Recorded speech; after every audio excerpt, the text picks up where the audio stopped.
guys, this is Tom with Airsoft. So what I'm going over today is again another video on the Phoenix HPA units. Reason I'm going over it is because we got a lot of questions on if we're going to make an IGL for this unit. We are going to be making an IGL for this unit. We actually have the prototype IGL, the version 1, in the unit right now. This is what we've been running in our test bench gun. We just have this in a G&G gearbox, standard setup for just regular testing. But this is the version 1 IGL that we've been prototyping. We have the version 2 of it to try and fix some of the things that we were noticing during testing. This is not leaking. This is actually using the fitting that Aiden supplies if you get your kit. So that was really cool to test with, but we definitely wanted to upgrade that fitting to try and make sure that some fitment was a little better and to make sure that longevity it would work out, because our lines are made to be durable and we want to make sure that stands up. So this is going to be the version 2. I'm going to show you some of the reasons why we changed some stuff with the version 2, and then hopefully this should be the final version of it, and I'll just get into the details of what we've changed once I open up the gearbox. I'm just going to open it up right here. One thing I wanted to point out, this screw is sticking up already. That was because that's what we used for just some rough nozzle alignment. It worked out well for testing. Sometimes we recommend this, sometimes we don't, because the friction within the gearbox and the tension actually will hold it in place to this point. I know it's loose right now as I'm tapping it, but that does actually work for some quick nozzle alignment. So I'm just going to open it up right now.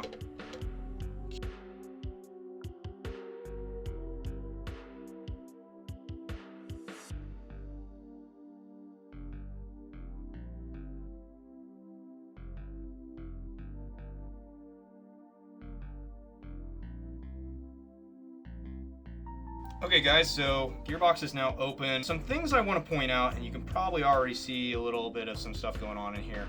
This unit is quite small. It's about the same size as a jack. I think it's a little bit shorter than an F2. I haven't really compared that, but I think it's a little bit shorter. Some things of note though, I have left the spring guide rod in that you generally always need to, so that I can attach my buffer tube. It's loose. Generally I super glue it in, but this is a test bench gun, so I just left it like that so I could work with it easier. Wires are pretty easy to manage in here. They're pretty easy setup. You can also see right here that we're having some pressure on our line. It is a much bigger line. I would generally recommend, if you want to free up some room, because it is really tight in here, I would Dremel this post away. I didn't just for video reasons. So honestly, just to illustrate that it is a little bit tight in here. Your trigger board goes in normally, using your standard trigger and using your standard safety lever. Very, very standard install for most HPA stuff. But yeah, this is just the current configuration. The one thing I do want to point out though is this area right here. So as you can see, it's tilting a little bit, and you can kind of see that the banjo fitting has moved away from it. I also want to point out how much room is between the banjo fitting and the gearbox. So if your gearbox is a little bit tighter from how the tappet plate spring sits in it, you might have some problem with the banjo fitting sitting in properly. The reason I'm pointing that out is, if you can see on the version 2, there's this washer right here.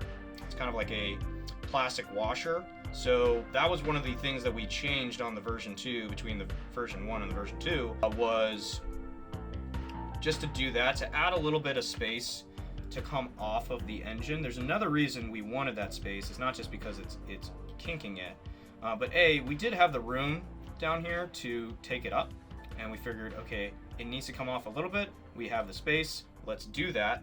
The other reason, I'm gonna move this out and show you, is it is very tight with the wiring right here right now. This gap between the body of the engine and where the IGL fitting sits is very, very tight.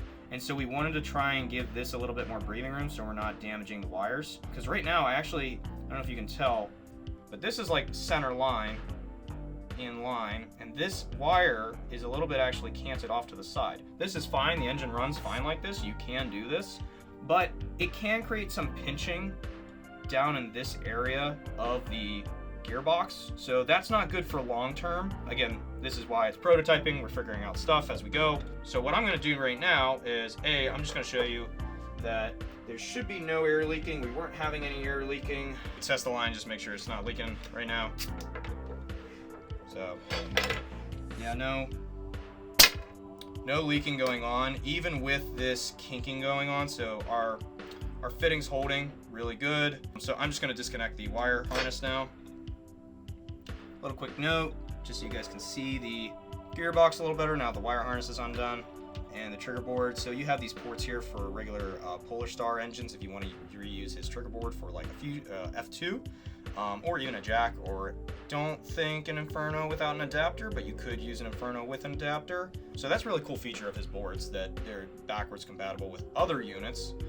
But let's get this gearbox out of the way. I don't know if you guys can see that very well, but it is pretty tight in there. And so what we're hoping to do is just create some space. So we're just gonna get a flathead, undo this fitting here with a flathead. Okay, now we're out, no damage. And you can really see now that it was crooked. So just keep that in mind.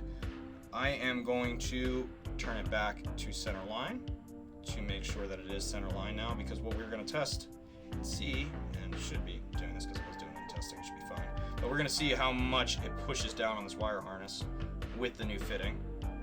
So we're going to just, I'm going to do this, feed it through to kind of create some less tension over time, and then we're just going to screw this down.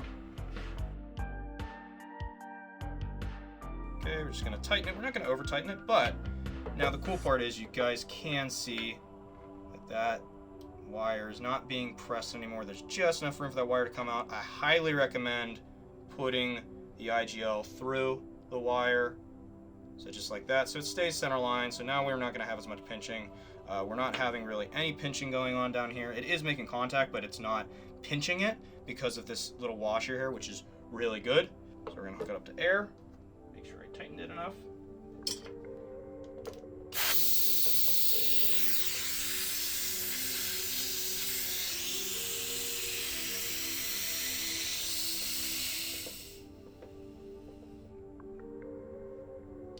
Didn't tighten it enough, but the cool part is I just tightened it a little bit more, and now we're not having any air leak. So just a note, kind of glad they had that happen on video so you guys can see, like, hey, that's normal, just tighten up a little bit more. I still don't have any pinching happening here. I still have a very nice gap that I can, fit my screwdriver through, which is probably enough clearance for the wires. Hooked up to air and everything. I'm going to install this back into the gearbox so you guys can see the clearance on the bottom of the banjo so that it does fit in the gearbox. And then we'll just do some quick test fire and go from there. If you guys can see this, as I'm pushing down, it's just pushing because, again, of this peg. Again, highly recommend tremoling that peg to give yourself some more room. But as you can see, I can also install it. My trigger is having enough room. It's not rubbing at all. But as you can see, we've taken up just enough of that slack room right here. So it will fit perfectly in there. Now, if you have a VFC gearbox or a Crytek gearbox or a any other brand of gearbox, because this is a G&G gearbox we're working with right now, if you have any other brand of gearbox, this should still have the same tolerances between there for the tappet plate spring area is basically where this is going into, but this is working fine for us. I am also going to note that because we put the hose through the wire harness, it is going to want to curl around it. That's fine, let it do that. And we're just going to run that hose right down like that. So we're just going to have it lay right through there. Again, there should be no rubbing, there should be no kinking. These wires are getting close to the trigger. That's okay. What we're actually going to do to mitigate that is just do that with it. That actually looks like it's laying better, because I don't know if you guys can see that, but there is like an actual bit of space right between the trigger and there. So that should be fine. There's enough room and enough give that there should be no issues doing it this way. Okay, fun part. Okay, very cool is that I am having some gap right there, but that is just the air hose hitting that peg still. Again, I highly recommend taking that peg off, just with a cutting Dremel wheel. But if I pinch like that, it closes, which means this is going to go together quite fine. That rattling is just the spring guide rod. Again, please super glue that down, make your life easier. The cool part, no wire pinching, which is very good.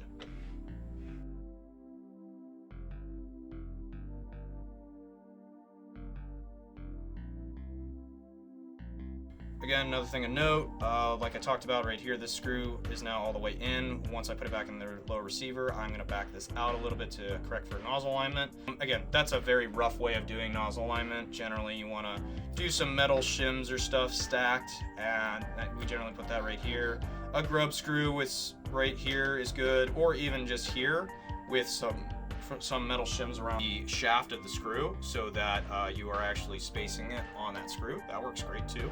And it's more of a permanent solution than just backing this out for testing, because that can, you know, loosely back in and out over time. So just keep in mind that. So that's why this is not backed out right now, is because I'm gonna do that as I put it back in the low receiver.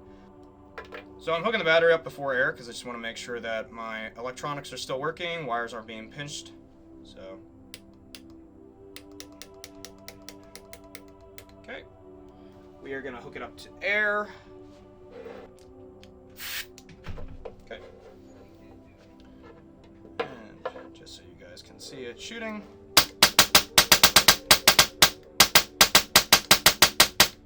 Okay guys, so that is the installation of our prototype / version 2 of our Phoenix IGL. This is probably going to be the final version of the IGL, so it should be coming out fairly soon. Keep an eye on our website if you guys are looking for an IGL for your Phoenix unit. We will be having the Phoenix HPA units on our website as well. If you guys have any questions or any concerns, please reach out to us. Watch some more videos for some more reviews and some more overviews. And again, if you have any questions on the install, you have any questions on anything HPA related or Airsoft related, please feel free to hit us up in emails, DMs, or just join us on the live every week, 1 o'clock Wednesday. So guys, thank you again. I'm Tom from Airsoft.